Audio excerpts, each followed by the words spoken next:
Jadi ketika ada yang menyakiti pribadi Nabi, Nabi bisa menahan. Nabi bahkan bisa mendoakan, ya, dengan hal-hal yang baik yang ia bisa kembali kepada nilai-nilai kebaikan jika orang itu berniat untuk berubah. Tapi ketika yang tersinggung, ya, dari sisi Nabi adalah terkait dengan putrinya, terkait dengan keturunannya. Nabi itu orang yang sangat pemaaf, orang yang sangat mulia, orang yang selalu mengesankan kebaikan walaupun dalam konteks merespon satu hal yang menyakitkan. Beliau pernah disakiti dengan lemparan batu di Taif, seperti tadi sempat saya sampaikan. Beliau banyak dicela, disebut tukang sihir, disebut tukang syair, disebut orang gila, sampai banyak turun pembelaan langsung dari Allah Subhanahu wa taala melalui ayat-ayat Al-Qur'an. Tapi secara pribadi, beliau tidak pernah kemudian membalas, merespon kepada para pencelaannya dengan respon yang kasar. Namun di kasus ini, beliau langsung berdoa kepada Allah untuk mengirimkan satu balasan langsung kepada orang yang menyakiti beliau pada saat itu. Dan yang paling menarik digarisbawahi, jangan kita lupakan bahwa yang disakiti pada saat itu bukan hanya fisik pribadi Nabi, tapi ada keterkaitan dengan belahan jiwa Rasulullah SAW, yaitu putri Rasulullah SAW, yaitu keturunan Rasulullah SAW.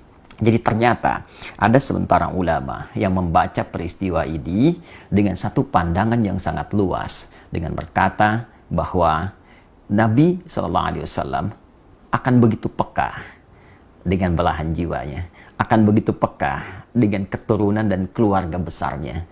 Jadi ketika ada yang menyakiti pribadi Nabi, Nabi bisa menahan. Nabi bahkan bisa mendoakan, ya, dengan hal-hal yang baik yang ia bisa kembali kepada nilai-nilai kebaikan jika orang itu berniat untuk berubah. Tapi ketika yang tersinggung, ya, dari sisi Nabi adalah terkait dengan putrinya, terkait dengan keturunannya, dan dilecehkan di hadapan Rasulullah SAW, maka muncullah nilai-nilai yang tadi telah kita dapatkan, respon yang tidak biasa. Sehingga dengan itu dapat terbaca ketika Allah Subhanahu wa taala menurunkan satu ayat di dalam surah Asy-Syura. Ya, surah Asy-Syura di ayat yang ke-23. Ya, seakan Allah mengetahui perasaan Nabi ini yang tidak ingin terganggu dengan keluarga besarnya.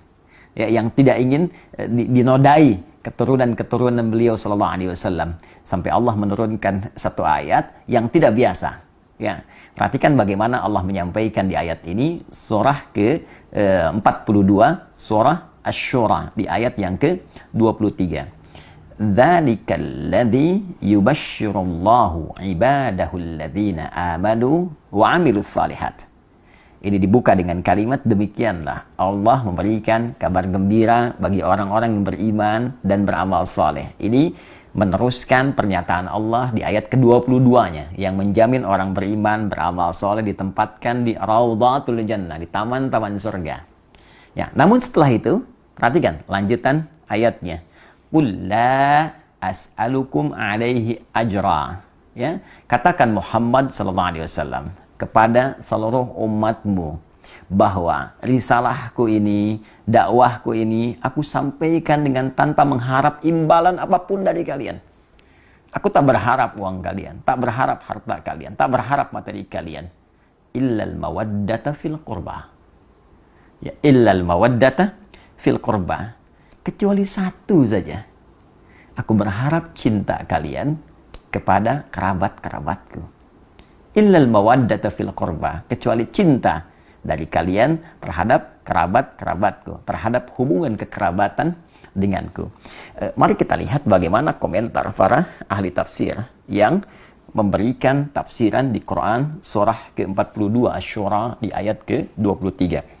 Kita lihat pertama misalnya di At-Tafsir Al-Kabir karya Al-Imam Al-Fakhr Razi, ya. Ini ada di jilid ke-9. Ya, di jilid ke-9 kita ambil di halaman 595 dan 596. Ya. Nah, beliau memberikan penjelasan bahwa illal mawaddata fil qurba, yang dimaksud al-mawaddah fil qurba, kecintaan kepada kekerabatanku, beliau simpulkan itu ada 3. Ya, 3. 1, bisa umatnya, ya, seluruh umat beliau yang mengikuti seluruh tuntunan Rasulullah SAW dengan benar.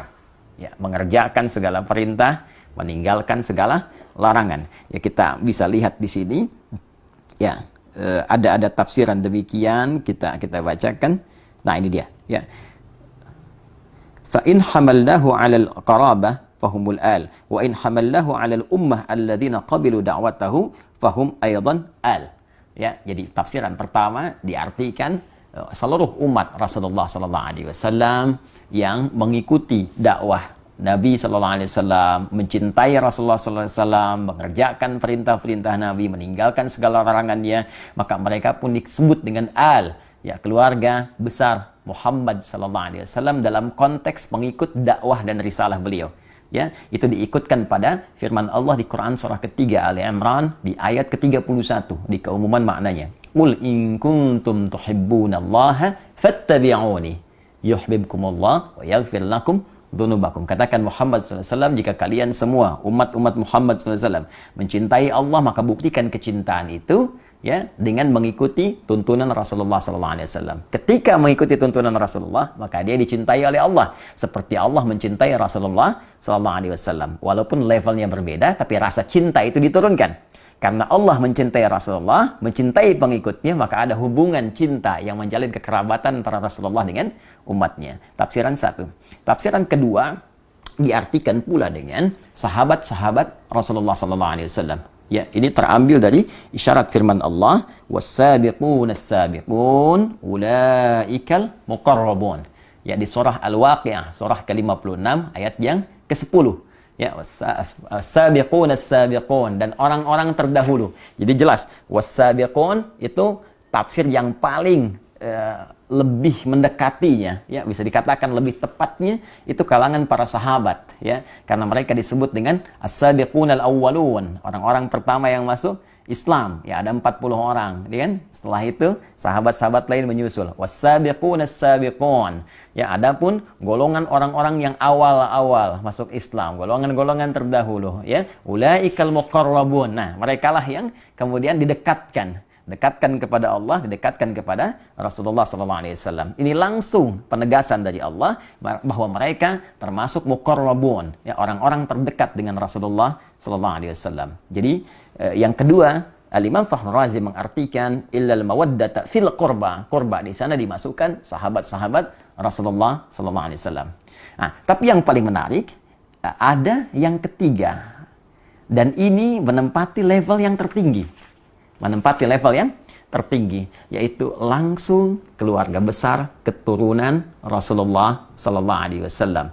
Ya, baik, ya, semua tersambung dari Al-Hasan ataupun Al-Husain ridwanullahu alaihima, yang keduanya tentunya tersambung kepada Sayyidah Fatimah Az-Zahra, ya, putri Rasulullah sallallahu alaihi wasallam, istri dari sahabat mulia Ali bin Abi Thalib karramallahu wajhah. Mari kita lihat teman-teman sekalian. Nah, di sini ada peterangan yang sangat menarik, ya. Warawa sahibul kasyaf, dan ini ada keterkaitan, ya. Pemilik tafsir al-Kasyaf Az-Zamakhsyari, ya, menyampaikan satu riwayat, ya, annahu lamma nazalat hadhil ayah, ya, tatkala turunnya ayat ini illal mawaddata fil qurba, ya, kemudian dikatakan kepada Rasulullah SAW, ya Rasulullah, wa ya Rasulullah, man qarabatuka haula'il ladzina wajabat alaina mawaddatuhum. Ditanyakan kepada Rasulullah ketika ayat ini turun, ya Rasulullah, siapakah yang dimaksud kerabatmu itu yang wajib bagi kami ini menyayangi mereka, mencintai mereka? Ya, maka apa jawab Nabi? Faqala, maka beliau berkata, yang dimaksud itu yang spesifik, ya. Faqala Ali wa Fatimah wa ibnahuma. Fathabata anna haula'il arba'ah aqarib an-nabi sallallahu alaihi wasallam. Ya, kata Nabi spesifik disebutkan, yang spesifiknya adalah Ali, Fatimah, dan putra dari keduanya. Dan tentunya ini mencakup keturunan-keturunan dari mereka. Jadi Nabi menempatkan keluarga besar beliau dalam konteks keturunan yang tersambung kepada beliau, itu di level pertama di al-mawaddah al-qurba, yang langsung memberikan jawaban kepada sahabat yang bertanya, siapa di antara ini ya mawaddah fil qurba, di antara kurba yang bagi kami wajib mencintai mereka, bagi kami harus menyayangi mereka, tidak boleh menyakiti mereka. Ya, maka dijawab oleh Nabi, di antara mereka itu level tertingginya adalah langsung keturunan dari Nabi sallallahu alaihi wasallam melalui jalur Ali bin Abi Thalib, Fatimah Az-Zahra, Al-Hasan dan Al-Husain. Kemudian wa idza thabata hadza wajib an yakunu makhsusina bimazidit ta'zim wa yadullu alaihi wujuh. Maka Al-Imam Fakhr Razi ya mengomentari kalimat riwayat tadi mengatakan, maka dengan tetapnya keterangan ini yang tadi disampaikan dari jawaban Nabi sallallahu alaihi wasallam, maka mereka ya keturunan Nabi langsung dari Ali, Fatimah, Al-Hasan, Al-Husain ini harus menempati porsi tertinggi ya dari nilai kasih, cinta, perhatian, tak boleh disakiti dari 3 golongan yang tadi disebutkan. Ya, keluarga keturunan langsung dari Nabi, kemudian sahabat-sahabat Rasulullah, nggak boleh nyakiti sahabat-sahabat Nabi, nggak boleh mencela sahabat Nabi, menyayangi keluarga Nabi, keturunan Nabi, sangat diutamakan, bagus. Tapi saat bersamaan mencela sahabat Nabi, mencela Abu Bakar As-Siddiq, ya, mencela Umar bin Khattab, itu pun ditentang oleh Nabi. Ya, jadi menyayangi semua zawil qurba yang terkait dengan Rasulullah, ya, baik itu umatnya level terbawah, kemudian naik ke atas sahabat-sahabatnya, dan yang paling utama adalah garis keturunan Rasulullah Sallallahu Alaihi Wasallam. Bahkan, ya, Imam Fakhr Razi langsung mengomentari. Ya, bahkan ini kita bisa dapati beberapa petunjuk, kata beliau. Ya, di antara petunjuknya, la syakka anna Nabiy sallallahu alaihi wasallam kana yuhibbu Fatimah alaihi salam. Qala sallallahu alaihi wasallam, Fatimatu bid'atun minni, ya, Fatimatu bid'atun minni. Yu'dhini ma yu'dhiha. Fatimah itu belahan diriku, belahan jiwaku, ya. Maka siapa yang menyakitinya, dia telah menyakitiku. Ya. Siapa yang menyakitinya, dia telah menyakitiku. Dan bukankah keturunan dari Fatimah Az-Zahra belahan dari jiwa beliau juga? Ya, bukankah Al-Hasan putra beliau, Al-Husain putra beliau? Tentu itu belahan jiwanya. Dan keturunan dari Al-Hasan, keturunan dari Al-Husain, ya, para sayyid, syarif yang mendapatkan cinta, yang dicintai, itu keturunan ya langsung yang terurut nasabnya kepada Sayyidah Fatimah Az-Zahra. Dan ketika menjadi belahan jiwa Sayyidah Fatimah, maka menjadi belahan jiwa Rasulullah sallallahu alaihi wasallam. Ya. Ya, dan itu pun yang menjadikan bahwa ad-du'a lil al mansabun 'azimun. Walidzalik ju'ila hadha ad-du'a khatimat at-tashahhud fi as-salah wa huwa qawluhu Allahumma shalli ala Muhammad wa ala ali Muhammad. Karena itulah saking tingginya derajat mencintai keluarga besar ini pada level yang pertama sampai dijadikan doa dalam tasyahud. Allahumma shalli ala Muhammad wa ala ali Muhammad. Nah, yang ingin saya sampaikan saudara-saudariku bahwa ayat ini adalah ayat yang merespon bagaimana rasa cinta Nabi Shallallahu Alaihi Wasallam pada kerabat-kerabat beliau. Ya, baik itu umatnya yang mengikuti tuntunan beliau, sahabat-sahabat yang menyayangi, melindungi, menjaga beliau, apalagi keluarga besar yang tersambung langsung dengan Rasulullah Sallallahu Alaihi Wasallam. Jadi bila kita punya keluarga saja kita jaga, kita sayangi, maka demikian Rasulullah menjaga, menyayangi keluarga besarnya, termasuk keturunan-keturunannya. Karena itulah di dalam bahasa Arab, orang yang dicintai disebut dengan mahbub, mahbubun. Ya, orang yang mencintai disebut dengan muhibbun. Kalau kita ingin satukan keduanya, mencintai dan dicintai, maka kalimatnya berubah menjadi habibun. Habib, orang yang dicintai. Ya, orang yang sekaligus mencintai. Maka seringkali ya keturunan-keturunan Rasulullah itu disebut dengan Habib untuk memberikan kesan bahwa keturunan-keturunan Nabi mesti menjaga nilai mawaddah yang diturunkan langsung oleh Rasulullah dengan banyak melahirkan cinta kasih pada sesama, baik dalam bentuk amar ma'ruf ataupun nahi mungkar. Dan saat yang bersamaan ada isyarat kepada kita untuk mencintai mereka, tidak menyakiti mereka, karena menyakiti mereka adalah juga menyakiti langsung kepada Rasulullah SAW. Dengan ini saya bermohon kepada Allah, semoga Allah senantiasa memuliakan kita semua, memuliakan para sahabat-sahabat Nabi, dan terkhusus memuliakan, mencintai, dan menjaga seluruh keluarga besar Rasulullah SAW sampai dengan keturunannya di masa kini ataupun di masa yang akan datang.